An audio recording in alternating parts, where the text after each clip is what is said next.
సమాచారం. మరి ఇందాక నేను మొదటగా చెప్పినట్లుగా మిమ్మల్ని అందరినీ చూడాలి అనేటువంటి ఏకైక తలంపుతో ఇక్కడికి రావడం జరిగింది. ఈ మళ్ళా కొంతమంది రాలేకపోయారు, కొంతమంది రాలే, నేను పిలిచిన వాళ్ళు కొంతమంది రాలే.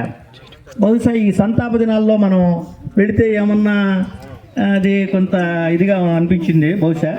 అందుకే నేను రావడంతో ముందు మిమ్మల్ని అందరినీ గ్యాదర్ చేసి మన్మోహన్ సింగ్ గారికి ముందు సంతాప దినాన్ని ప్రకటించండి అయ్యా, దోషం పోతుంది అనేటువంటి విషయం చెప్పడం జరిగింది. దాన్ని మరి ఎట్ట సంపాదించుకున్నారో కానీ ఒక ఫోటో తీసుకొచ్చి మరి ఆ కష్టం పడినటువంటి వాళ్ళని మనందరం అభినందించాలి.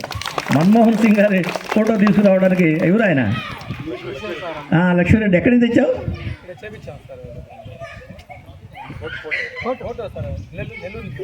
Very good.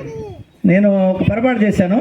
లక్ష్మీరెడ్డికి చెప్పిన సమయంలోనే బాలాజీ సార్ ఏం చెప్పినట్టయితే వాళ్ళ సీసీ ద్వారా పెద్ద ఫోటో ఒకటి సేకరించగలిగి ఉండేవారు, వాడు రియో గారు కాబట్టి అది కొద్దిగా గ్యాప్ వచ్చింది. నేను బాలాజీ గారికి చెప్పలేకపోయాను, మన లక్ష్మీరెడ్డికి చెప్పడం జరిగింది. ఏది ఏమైనా పెద్ద పటము చిన్న పటం అనేది కాకుండా కార్యక్రమం జరిపామా లేదా అనేటటువంటిది. అదేవిధంగా ఆ సమాచారాన్ని ఆ అబ్బాయి ఎవరో చెప్పాను, మీడియాకి పంపించారో లేదో, లేకపోతే పంపించండి. తర్వాత మీ అందరూ కూడా పిల్లా పాపలతో సుభిక్షంగా ఉండాలని మా లెక్చర్స్ తరఫున, నా తరఫున కూడా మీకు చక్కటి ఆశీర్వచనములు ఇస్తున్నాం. మరి పిల్లలకి ఎంత సంపాదించామనేది కాదు లెక్క, వాళ్ళని ఎంత బాగా సెటిల్ చేసామనేది లెక్క. మీరు బాగా సంపాదించారు భార్యాభర్త ఇద్దరు, కానీ వాళ్ళు పెద్దగా రాణించలే. అప్పుడు మీరు ఎంత చేసి కూడా వాళ్ళ ఖర్చులకు ఇవ్వడానికి సరిపోతుంది.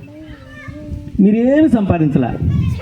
వాళ్ళిద్దరూ చక్కటి చదువుకొని మంచిగా స్థిరపడ్డారు. ఒక చదువే ఉద్యోగమే కాదు, వ్యాపార రీత్యా మరేదన్నా రీత్యా కూడా ఒక ఇండస్ట్రియలిస్ట్గా కూడా స్థిరపడవచ్చు.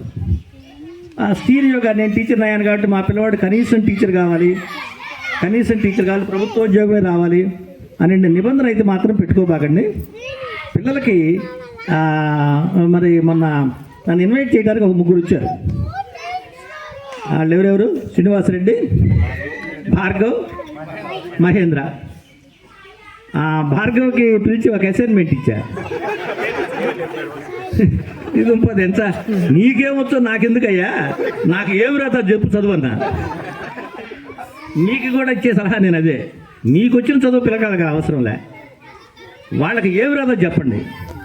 వాళ్ళకి ఏమి రాదంటే మీకేమి రాదు, అది వాళ్ళకి రాదు. అయ్యవారికి వచ్చింది పిల్లడికి వస్తుంది చదువు ఎట్టో గట్ట. ఎందుకంటే వచ్చినోడు ఏదో కృతంగా చెప్పేస్తాడు, వాడికి ఏదో ఒక రూపంలో చెప్తాడు. ఈ మెథడే కాదు, ఏదో ఒక మెథడు. సాధారణంగా పిల్లవాడు టీచర్ కాన్సెప్ట్ తెలుసు, కానీ ఎట్ట చెప్పాలనేటుంది మేము ట్రైనింగ్లో ఏమిస్తాం. మీరు బిఏ వరకు, ఇంటర్మీడియట్ వరకు ఏం చెప్పాలో నేర్చుకొని వస్తారు. ఆర్కిమిడిస్ ప్రిన్సిపల్ నేర్చుకొని వస్తారు. అదే అందుకని ముందుగా మనం చేస్తున్నా 2 నిమిషాలండి. అందుచేత మీరు మీకు వచ్చింది ఏదో చెప్పాకండి, మీకు వచ్చింది వాడికి అవసరమే లే. మీకేమొచ్చు అంటే మీ అయ్యవారు ఏం చెప్పారు అదే వచ్చు మీకు.